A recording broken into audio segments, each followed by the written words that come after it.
Бүгүнкү көрсөтүүдө Кыргыз Республикасынын эмгек сиңирген мугалими, Кыргыз Республикасынын президентинин ардак грамотасынын ээси, Кара Буура районунун ардактуу атуулу, үлгүлүү мугалим, Кылым Залкары төш белгисинин ээси 96 жаштагы Жамалбек Досматов ата тууралуу сөз болот. Мен 1930-жылы Сарыкөбөн сельсовети Телман колхозу деген жерде туулгам. Ушул жерде Телман колхозу. Ал убакта Телман, Барын, Күркүрөй деп 3 колхоз болчу. Ошол жерде Кедей дыйкандын үй бүлөсүнө туулгам 1930-жылы. Киндик каны тамган жер ушул жер. Биз 4 бир тууган болчубуз. 2 эркек, 2 кыз. Анан ал бир туугандардын баардыгы кайтыш болуп кетти. Мен өзүм эле азыр жалгыз калдым. Анан мен өзүм ошо атасы жок, анан бир тууган агасы жок. Мындай жетим сыяктуу болуп чоңойдум да. 1948-жылы көз өтүп кетти атамдын. Ошондо мен 10-класста окуп жүргөм, мына Ленинполдо Чалдыбардагы мектепте. Апамдын аты Курманалиева Айдайкүл. Курманалиева Айдайкүл. Анан апам жакшы киши болчу, абдан тарбия берген. Айылга да кадырлуу, жанагы ооз комузду жакшы эметкен, бүт бойдон баардыгы келип турушу, апама акылдашып ишенип турушу. Апам ошондой ооз комузду абдан сонун чечти, тимелес ооз комузду жактан чечти. Илгерки эмелердин баардыгын. Анан баары келип ушу угуп отурушу. Мектеп бозогосун 1937-жылы ушул жерден баштадым, ушу Чолпонбайдан. 37-жылы. Жамалбек Досматов СССРдин 50 жылдык атындагы Кыргыз мамлекеттик университетине 1956-жылы кабыл алынып, 61-62 окуу жылдарында ийгиликтүү аяктап, география сабагы боюнча окутуучу адистигине ээ болгон. География сабагына кызыкканым ошол окуп жүргөндө ушул жер жүзүндөгү жан жаныбарлар, эмелер бар, ушул мени кызыктырды да абдан. Анан ошон үчүн география сабагына көбүнчө эметтим, базым жазадым өзүм. Анан географиялык эмелерди, жанагы тоо таштарды, сууларды, тигуларды, бүт бойдон баардыгын абдан жакшы эметем да, абдан өзүмө жагат. Мугалим Жуматай деген болчу. А киши армияга кетип, армиядан келбей калды. 10-классы толук окуп бүттүм. Анда 11 жок болчу, 10-класс. 10-класс Чалдыбарда бүттүм. Анан ошо бүткөндөн кийин анан теңтуштарым баары окууга кетти. Мен окуй албай калдым да. Апам айтты: "Эми сен окууга кетсең, мен биякта балдарды кантип багам? Мен кантип жашоо өткөзөм?" Мен калып калдым. Анан калып калганда анан берден начальник класска мугалим болуп калдым да, 10ду бүтүп эле. 10ду бүтүп эле начальник класска мугалим болуп калдым. Ошо мен начальник класста жүрүп, анан кийин армияга алып кетти 53-жылы. Армиядан келгенден кийин анан заочный тапшырып университетке өтүп, анан кийин ошо университетти бүттүм да. Курсак ач болду абдан. Бияктан акча жок. Мен жанымда акчам аз. Абдан ашчылыкты эмелерди абдан көп көрдүм да. Бирок абдан тырышып окудум. Мага Карл Маркстин жанагы айткан эме сөзү абдан таасир берди да. Кимде-ким таштуу аскаларды аргалап, кыйынчылыктарга ошону жеңип чыкса, ошол жаркыраган жеңишке жете алат деген илимде даңгыраган жол жок. Ошону тутуп калмадым. Абдан өзүм алдыма максат кылып койдум да, ушу университетти бүтөйүн деп. Анан ушу баардык аскачылыктардын баарына чыдап окудум. Жамалбек Досматов ата Советтер Союзунун баатыры Чолпонбай Төлөбердиев туулган айылда туулуп, Чолпонбай баатыр ичкен суудан ичип, ал баскан издер менен баскан. Андыктан Чолпонбай баатырды өз көзү менен көргөн элестерин мындай деп эскерди.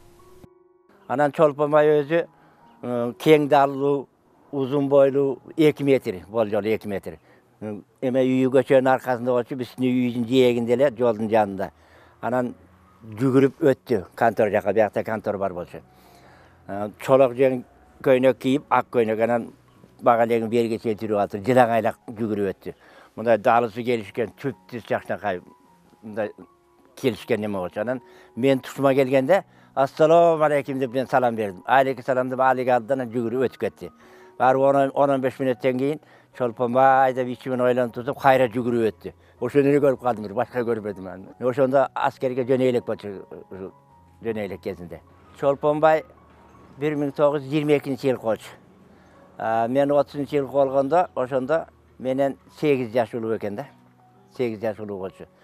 Анан ушу согуш убагына туш келип калды биздин жаш чагыбыз. Турмуш начар болду, элдин турмушу начар, бүт бойдон баардыгы, бүт берден тылдагылардын баардыгы согушка жардам берип атат. turmuş načar, el açarçılıkka uçurap kaldı. Oşonda bunu egin aydaganda buğdaydan maşak dep koyat, buğdayın düşken emeleri. Oşon maşak terçibis barıp. Ana maşak terip, ana ap kelip, ana oşonma demetip, oşondan jarma, parma, şunday jasap emet, şunday kıyınçılıktardı gördük. Köpü kaytpay kaldı. Ketkenlerдің көпчүлүгү кайтпай kaldı. Köp kişiler soğuşka uzadı. Anan biz bolsa үйde otun yok, janagınday tamak yok. Orak alıp sırtka barıp turup erden otun orup, anan kolturmaçtap kötörüp үйgө uşintiп alып kelip. Социалисттик мелдештин жеңүүчүсү улуу жеңиштин 75 жылдыгына карата атайын төш белги менен сыйланган ардактуу мугалим Жамалбек Досматов өзүнүн эмгек жолу тууралуу мына буларды баяндап берди. Algandan keyin bagıtlı gayrı özüm ayılma bir yerge направление berdi. Mugallimlik yani. Gelen bir yerden Ага чейин үйлөнүп калдыңыз да. ağa çeyini үйlenip kaldım ye. Өмүрлүк жубайы Гүкү Боркеева менен дээрлик 65 жылдай чогуу түтүн булатышып, 10 балалуу болушкан. Benim bir tuğan taykem 40 asıkta olmuş. 40 asıkta. Ana şol bir tuğan taykelerim üyünde 3 yıl okup yürüdüm. Ana şu okup yürüp, ana şu tayacağımı özümü jaktırıp, yine apam da aytdı. Ben özümü singdimi alıp verem dep. Singdisini alıp verdi, şu ben ömür sürüp yaşap kaldım da.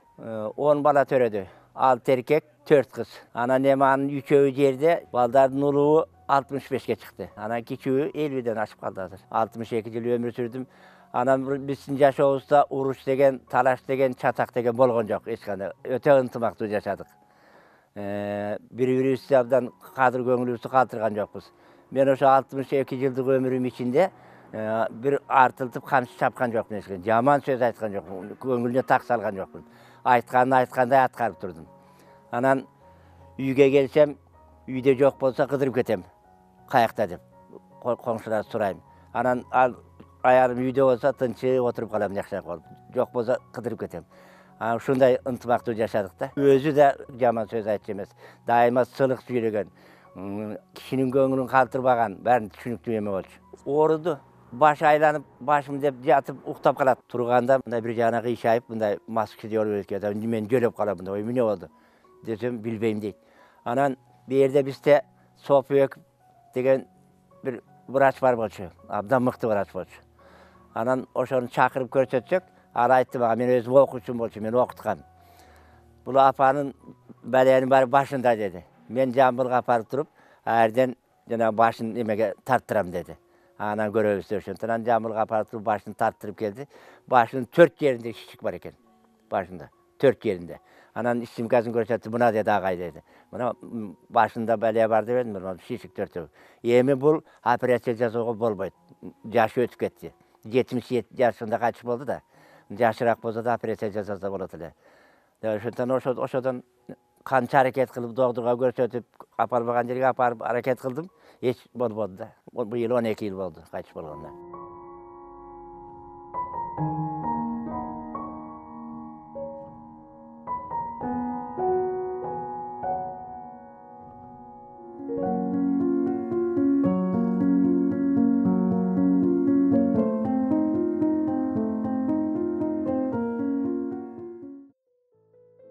Бала күнүнөн географ мугалими болсом деген тилеги ишке ашып, география мугалими деген жогорку билимге ээ болгондон кийин да эмне себептен ошол кесипти аркалаган жок деген суроо туулат. Geografiyadan sabak bersem dele, andan dele jakşı işlemekmin. Anan geografları köp bolup kalıp, bağa geografiya tiýbej kaldı da. Ana geografiya tiýbej kaldı. Ben начальник klaska mugalim bolup kaldım. Начальник klaska mugalim bolup özüm bir klas okutam. Anan özüm zavuşumун, anan özüm partiyumун sekretarımın. Anan 3 yumuştu birde atkarıp yürüdüm. Anan oşol zavuş bolup jürgende meni niштатный inspektor şaylap koyuştu. Kayaka? Uşu mektepterge de. Mektepterge proyerke bolsa. Oşo 3 gün, 4 gün tekşeremiz. Anan oşo tekşerip kelemiz. Ömür boyu oşo proyerkede yürüdüm de bit boydan. 17-18 mugalim barıp tekşeremiz. Mıktı mugalimlerdi alıp ketedi de. Начальник аяктан meni, başka ayaktan mıktı biyolog, kimik, matematik şunday. Ömür boyu niштатный inspektor bolup yürüdüm.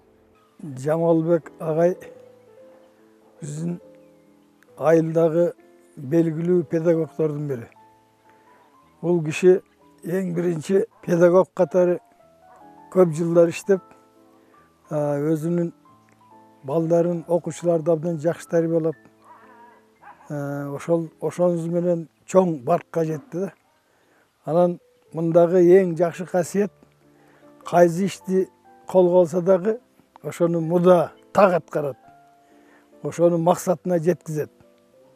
Анан бул кишинин өзү мындай мүнөзү жумшак, балдарды абдан жакшы көрөт, аларга жакшы түшүндүрөт.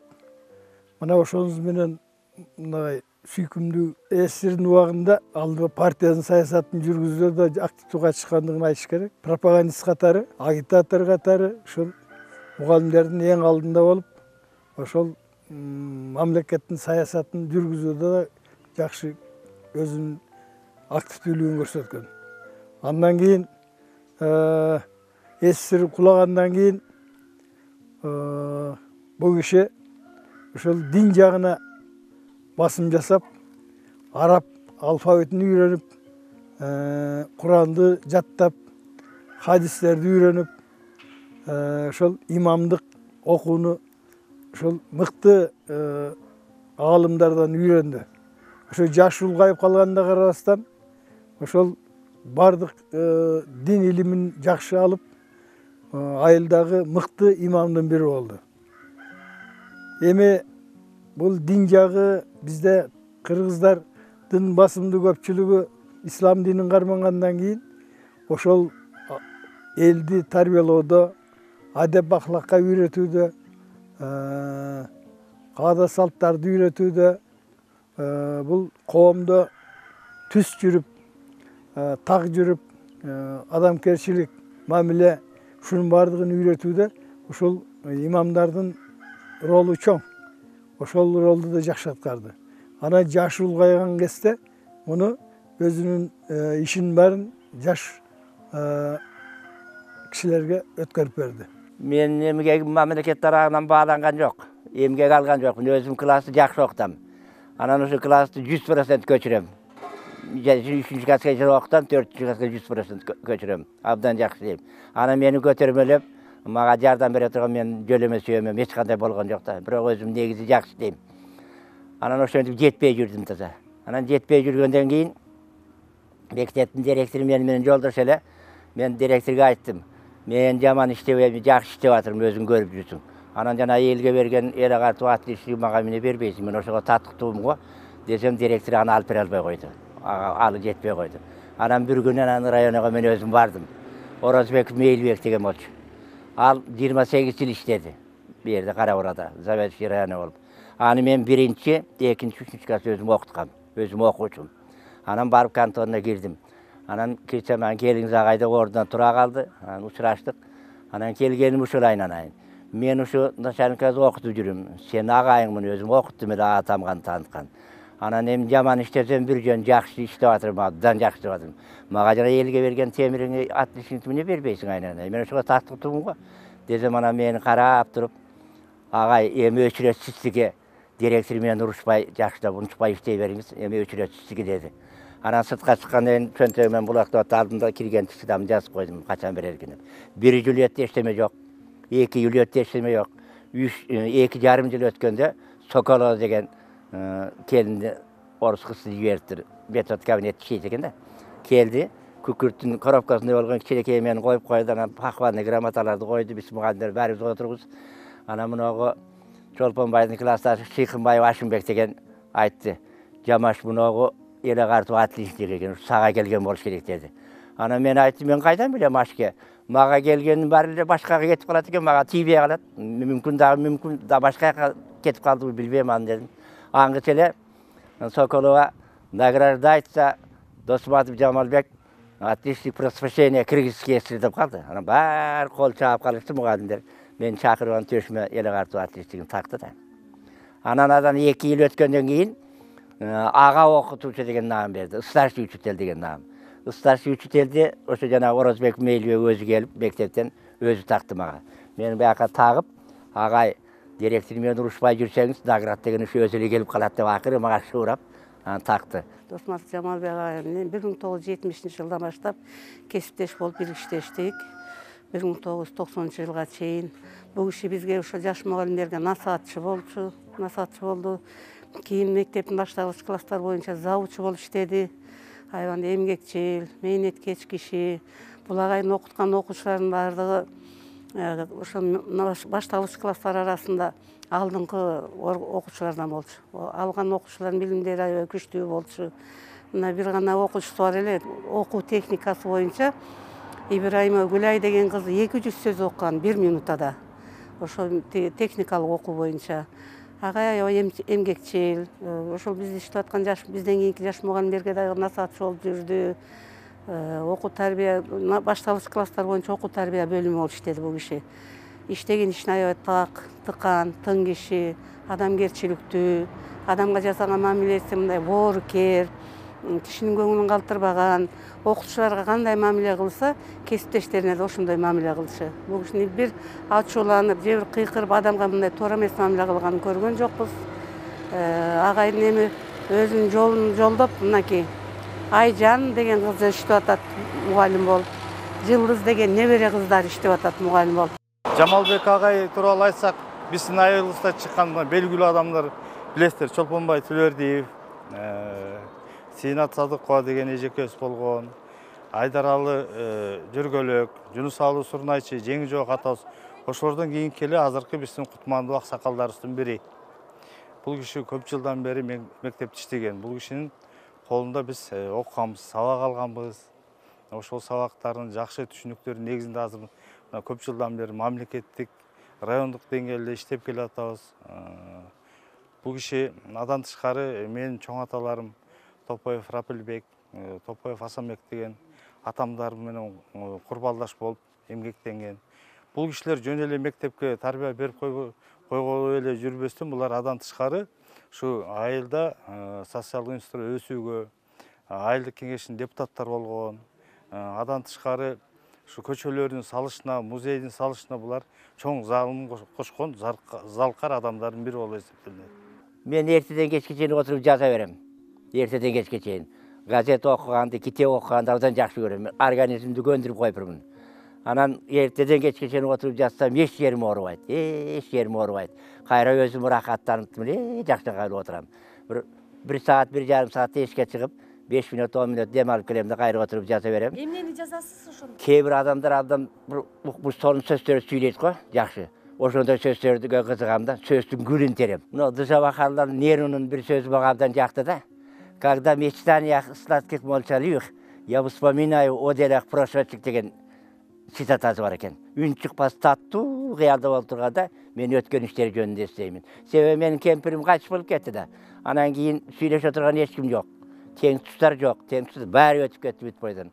Анан үйдө отуруп алып, ошо бала чагыман картайганга чейин башыман өткөн окуяларды элестетип отурам да. Анан ошол жакты ошондо жаттап алдым да. Ошондой эмелердин баарын жаттайм абдан көп. Бул агайдын эмгеги өтө үзүрлүү.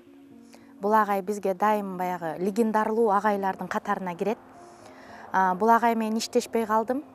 Бирок ошондой болсо дагы да бул агай жөнүндө көп жакшы нерселерди угабыз. Агайдын эмгегин билебиз, эмгеги кандай экен. Начальный класстарда мугалим болуп эмгектенген экен, начальный класстарда завуч болгон экен убагында. Анан бул агайдын окуучулары да азыркы биздин айылдын мыкты тургундарынын бири. Бул агайдын тарбиясы, берген билими, ошондой эле жана балдардын арасындагы кадыр баркы бул эң жогорку деп эсептейм. Абдан адамкерчиликтүү, жөнөкөй. Анын үстүнө бул агай менен биз канча жылдар бери, 20 жылдан бери коңшу болуп жашайбыз ушул жерде. Агайды бир эле жумуштан эмес, үйдө дагы да кандай инсан экенин билем. Ошон үчүн сыймыктанам ушундай агайды таанып, билип калганыбызга. Өз билимди көтөрүү жөнүндө мугалимдерге ошо эң керек экен да. Аны ошо керек болгондо мен ошого басым жасап, ошо өмүрүмдө бүтүн ошого аракет кылып жүрдүм да. Азыр ошо мына 214 элем бар. Дагы башканда дагы эмелер бар. Ушулардын баарын биякка сактап отурам. Анан бош убактымда өзүм карап, мындай эметип, ушу менин өмүрүм менен бирге. Жамалбек ата өзү мугалим болуп, алгачкы эмгек жолу башталгандан бери жаш муундарды тарбиялоо тууралуу эмгек, билим, залкар ойлор, асыл максат тилектери, улуу инсандардын акыл ойлору жана өзүнүн калеминен жаралып, гезит журналдарга жарык көргөн макалаларын 214 китепчеге тиркеп, өмүр бою өзүнүн тажрыйбасында колдонуп келген. общежитиеге жатқан емелери бар, алда 35-40 бар, ал тиги үйдө тиякта, анда жазып эметем. Ушу өзүмөн өзүм аракет болуп отурам. Шулардын баары мага кубат берет, күч берет абдан. Анан директорлор, мектептин директорлорунун баардыгы келди, 5-6 директор. Ушуну бериңиz, сиздин сүрөтүңүздү мектепке илебиз, анан опытыңызды таратабыз деп. А мен бербей койгом. Мен өзүм балдар, небере балдарыма, небере кыздарыма бир мугалим чыкса, ошо өткөзүп берейин деп. Анан менден небере чөбөрөлөрүмө мугалим чыккан жок. Эми азыр бирөө чыкты. Bu balamın kızı, Yıldız, neverem. Ошо ал географияда мугалим экен. Ошого ушулардын бүт бойдон бардыгын өткөзүп берейин деп отурмун. Жамалбек ата күн сайын таң эрте бир канча чакырым жөө басып, андан кийин дене тарбия көнүгүүлөрүн күн сайын эрикпей жасайт. Биз ушул атабыздын тарбиясын алып, жакшы окуганга аракет кылдык. Татыктуу тарбияларды берди. Мектепте кандай жүрүштү, турушту үйрөтүп, үйдө кандай жүрүш турушту үйрөтүп, үйдөн да сабактарын окутуп, ар дайым бизге көзөмөлү кылып турду да. Жалпы жана баарыбызга тегиз өзүбүз 9 бир тууганбыз. Эң кичүүсү мен болом. Ушу атам ушу өзүбүздүн биздин колубузда ушундай татыктуу тарбия берип келатат. Атам өзү эмгекчил. Жөн тура албайт. Ушу эрте менен эрте туруп зарядкаларын жасайт. Базат, көчөгө базып, анан баарын бүтүрүп коюп, анан отурат. Бош убактысын текке коротпойт. Жазуусун айлы кече жазып турат. Айнектен аңдычык кандай окутат атабыз деп кызыгып, балдарга тарбия берген ушу алда окутту да, начальник класстан кыйын болот экен өзү. Жаш балдарга тарбия бериш. Ошол тарбия берип, жакшы уул кыздарды өстүрүп чыгарды. Көпчүлүгү азыр депутат болгондор бар, министр болгондор бар, татыктуу билим алгандар бар да.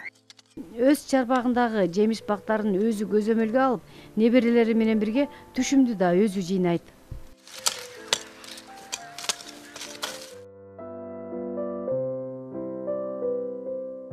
Жерге түшкөндөрдүн баардыгын терип, тегерегин тазалап, сугарып ушинтип тургун.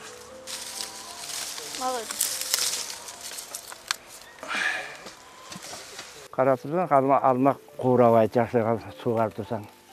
Карачы, азыр суу жок болуп калды.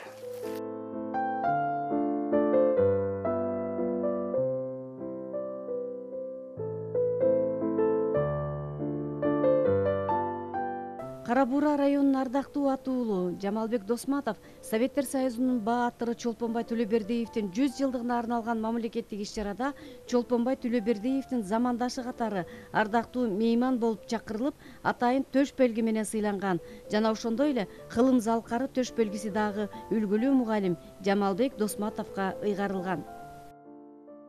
Эми бул Чолпонбайдын көрсөткөн эрдиги бул укмуш болду демин, укмуш болду. Эгерде Чолпонбайдын ошол эрдиги болбосо, талай элдер жерде кырылат болчу да, ошол жерди сактап калды бүт бойдон бардыгын.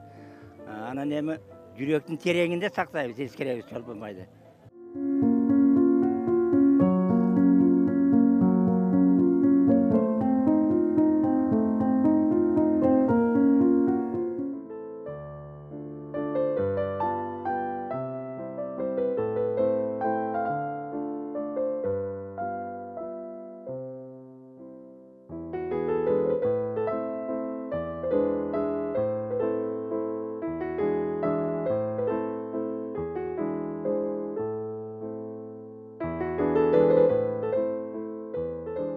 Учурда Жамалбек ата келин уулдарынын сый урматын көрүп, өзүнүн иш тажрыйбасын, акыл насаатын, кеп кеңештерин келечек урпактарга өткөрүп берүүнү максат кылып, аянбастан жаш муундарга жол көрсөтүп, 96 жаш курактын чайын ичип, бактылуу карылыктын төрүндө олтурат.